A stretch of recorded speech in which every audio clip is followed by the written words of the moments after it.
बंधु मैंने आपन तो के आगुरी पिस्ता खाई ना शुणी ना पिस्तारू तैयारी होइदिया प्रोटीन केबे तो खाई किंतु आपण मैंने जानिछंती कि पिस्तार चाष केमिति करा जाए। आज आम ये वीडियो रे देखिबा कि केमिति करा जाए पिस्ता चाष।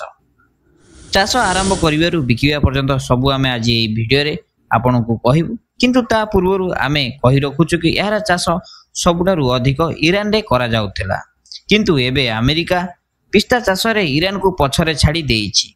एबे सबुठारु अधिक पिस्ता चाष अमेरिका रे करा जाउछि। चलंतु जानिबा यार चाष केमिति करा जाए। सर्वप्रथम जो चाष जमी रे याकु चाष करा जाए से जमी को ट्रैक्टर द्वारा भल भाव में हल करा जाए। आपण माने अन्य कोनोसी जंत्र द्वारा मध्य हल करि पारिबे। मने रखंतु चाष करिवा को सुखिला माटी दरकार। पाग जेते गरम हो चाष पई सेते भल। सीधा सड़क एही मंजी को बुणी पारिबा नाही, कारण एही मंजीरु नुआ गछ बाहरी पारिबो नाही। तो प्रश्न उठुची गछ केमिति बाहरिबो। पुराना पिस्ता गछरु गछ बाहर करा जाए। आउ ध्यान देबा उचित कि 10टा माता गछ सह गोटे नर गछ रहिबा निहाती दरकार। जदि माता किंबा नर गछ कम हो जाई थाए ताहाले यार उत्पादन रे प्रभाव पड़ी थाए, जहा द्वारा पिस्ता बहुत कम उत्पादन होई थाए। गछ मध्य रे दूरता अधिक रखा जाए, कारण यार जीवन काल 300 वर्ष। गछ लागिबार 4 किंबा 5 वर्ष परे गछरे फल आसी थाए।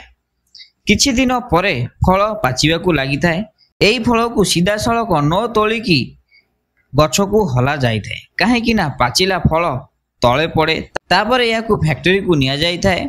फैक्ट्री रे प्रोसेसिंग परे याकू मार्केट को बिकिया को पठा जाई थाए। एबे चलंतु जानिबा याकू खाइबा द्वारा कोन बेनिफिट होई थाए। याकू ओजन कम करिया को बहुत मात्रा रे लोक खाई थांती। यह डायबिटीज रोग पई बहुत लाभदायक होई थाए। बंधु माने आपन को इन्फॉर्मेशन केमती लागिला निश्चित भाव में कमेंट करी कहंतु। एमती नुआ नुआ वीडियो देखिया को हमर चैनल को सब्सक्राइब करिया को भूलंतु ना। पुणी देखा हबो आ गोटे नुआ वीडियो रे।